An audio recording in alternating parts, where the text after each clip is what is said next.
Einar, þessi bikarslagur út í Eyjum, flesti sem að horfa á hann, Valur IBF, hvernig líst þér á það?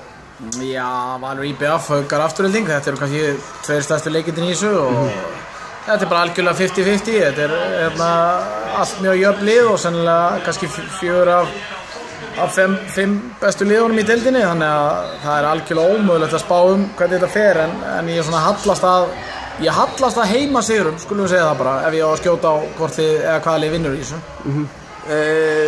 Einu sem við séð til þess að liða, það náttúrulega bara áriðsari síðustu umferð Ólís Karla.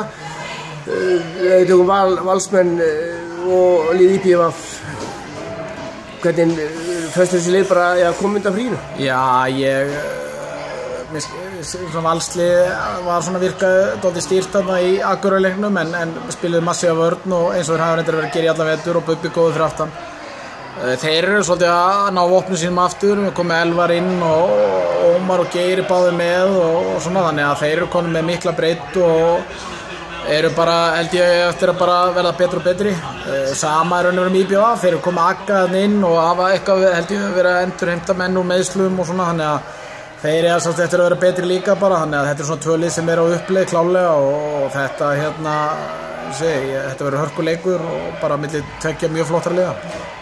Og kannski það, bara heimavöllurinn sem að kannski gerir útslæðið. Já, ég ætla Hvíti riddarinn já, Hvíti riddarinn að mæta og þess að fara nú einhverju Valsmenn eru duglegir að fylgja sínu liði og þannig að það verður tróðfullt hús í Eyjum væntanlega og mikið stemming, þannig að ég ætla svona skjóta á það að Eyjamenn vinni leikinn, en þetta kemur mér ekkert óvart að Valur gera það, en þetta verður allavega algjör hörkuleikur og stál í stál bara fram á síðustu sekúndu.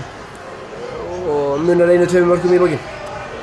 Það verður eitthvað svoleiðis? Já, við ekki bara henda þessu í framlengingu og Valur, IBF vinnur með 2 í framlengingu. En seinnileikinn, það er ekki síður spennandi leikur? Haukar Afturelding? Nei, það er ekki síður spennandi leikur og þetta er svona, þetta skemmtilega kombo að mætast aftur eftir leik í Íslandsmótið, þannig að það verður rosa leikur og það áttur að ráðast á síðustu sekundi líka, held ég. Hvernig leist þér á hana leik sem þið spiluðu núna í deildinni eftir hlið? Já, bara ágætlega. Aftureldingar svolítið svona að púsla sínu liði saman eftir eða svona, höfðu reyndar aðeins janúarmánuð í það og það er svona lið sem eftir að verða betra líka með tímanum.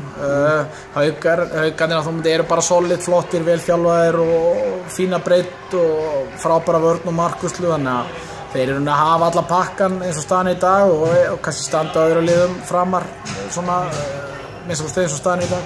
Það er náttúrulega mikið í húfi í deildinni fyrir öll þessi 4 lið. Þeir mæta náttúrulega öll með sitt sterkasta liðið inn að bika samt.